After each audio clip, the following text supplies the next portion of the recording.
ወጣቱ ጀግና የሃምሳ አለቃ ወታደር ቦምቦችን እያመከነ የድል በር እየከፈተ በተፋፋመው ውጊያ ላይ እንዳለ ቦምብ ወረወሩበት። የተወረወረውን ቦምብ ቀለበው። ቀልቦም ወዲያውኑ ወደ መጣበት መለሰው። ጠላቶቹን በገዛ ቦምባቸው ጨፈለቃቸው። ወዲያውም ወደ ምሽጋቸው ዘሎ ገባ።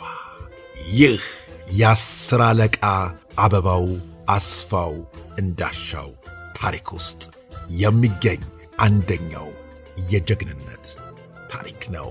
የ18ኛው ተራራ ክፍለ ጦር አባል የሆነው የጦር ሰራዊት ቁጥር 810675 የሆነው የ50 አለቃ አበባውን የተራራው መብረቅን ገድል እንመለከተዋለን።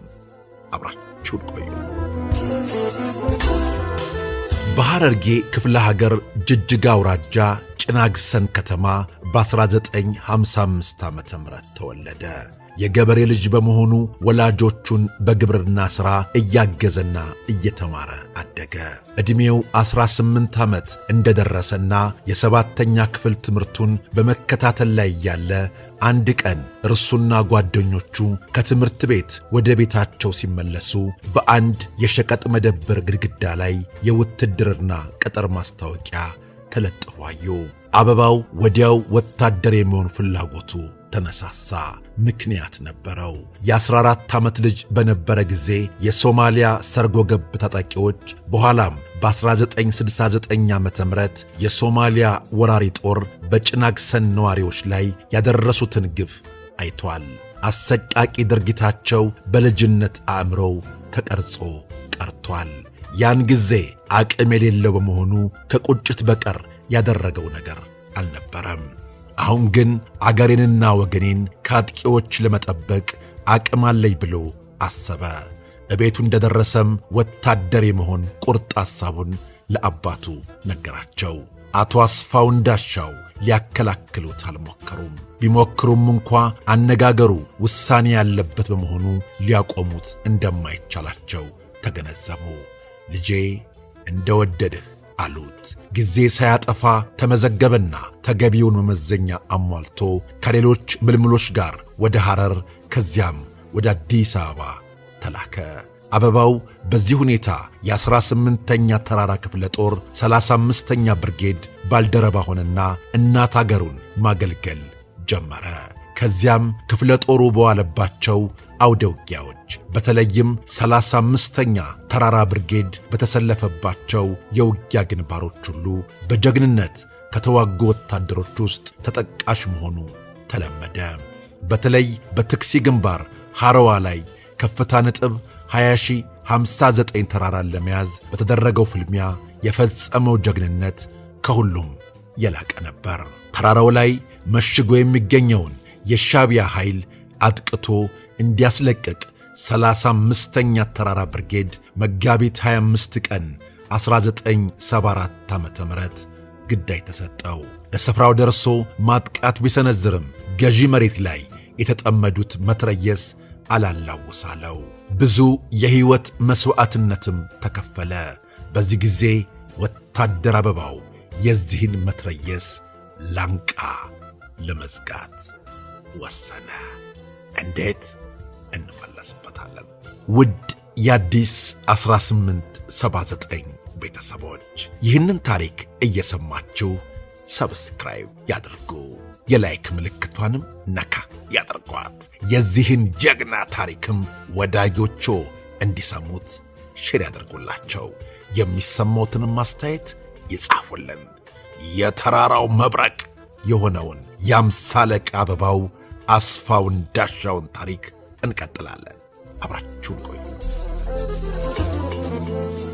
ተራራው ላይ መሽጎ የሚገኘውን የሻቢያ ኃይል አጥቅቶ እንዲያስለቅቅ 35ኛ ተራራ ብርጌድ መጋቢት 21 ቀን 1974 ዓ.ም ግዳይ ተሰጠው።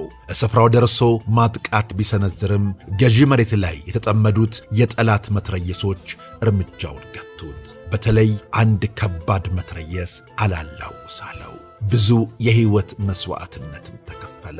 በዚህ ጊዜ ወታደር አበባው የዚህን መትረየስ ላንቃ ለመዝጋት ወሰነ። የወሰነውን ለማድረግ የማንንም ትዕዛዝ አልጠበቀም። የተማረውንና በልምድ ያካበተውን ወታደራዊ ስልት ተጠቅሞ በጠላት ምሽግ ውስጥ ሰርጎ ገባ። ከዚያም አከታትሎ የእጅ ቦምቦችን ወረወረ። እንደተመኘውም ያንን መትረየስ ከነተተኳሾቹ አወደመው። እርሱ በፈጸመው ጀግንነት የወገን ጦር ከተኩስ ነፃ የሆነ መቃረቢያ መስመር አግኝቶ የጠላትን ምሽግ እየሰባበረ አለፈ። በተደረገው ፍልሚያ እርሱ ባለበት የመቶ ጦር የቅርብ አለቆቹ ተሰውተውና ቆስለው ነበርና የተፈጠረውን የአመራር ክፍተት በራሱ ውሳኔ በመሙላት የመቶው ጦር በግንባሩ ወደሚቀጥለው ግብ እንዲያጠቃ አደረገ። ወጣቱ ጀግና የገጠመውን የፈንጂ መሰናክል በቦምብ እያመከነ የድል በር ከፈተ። በዚህ የተፋፋመ ውጊያ ላይ እንዳለ በምሽጋቸው ውስጥ አሸምቀው ይጠብቁት የነበሩ የጠላት ተዋጊዎች ቦምብ ወረወሩበት። ቀለበውና በቅጽበት ወደ መጣበት መለሰው። እናም ጠላቶቹን በገዛ ቦምባቸው ጨፈለቃቸው። ወዲያው ወደ ምሽጋቸው ዘሎ ገባ። እንዳጋጣሚ ከቦምቡ ፍላጻ የተረፈ ጠላት ሊገድለው ጠመንጃውን ሲደግን እንደ ቀስት ተስፈንጥሮ ማጅራቱን መትቶ መሳሪያውን ካስጣለው በኋላ አስወገደው። ይሁን እንጂ ከሌላ አቅጣጫ በተተኮሰ ጥይት ተመትቶ ጀግናው አበባው በ23 ዓመቱ በጀግንነት ወደቀ። እሱ በከፈለው መስዋዕትነት 35ኛ ተራራ ብርጌድ የድል ባለቤት ሆነ።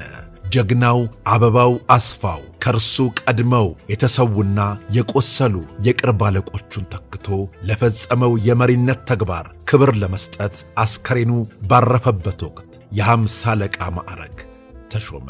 በፈጸመውም የሚያኮራ ጀብዱ መስከረም 1 ቀን 977 ዓ.ም የላቀ የጦር ሜዳ ጀብዱ ሜዳይ ተሸላሚ፣ ለሀገር ክብር፣ ለሰንደቅ ዓላማ ክብር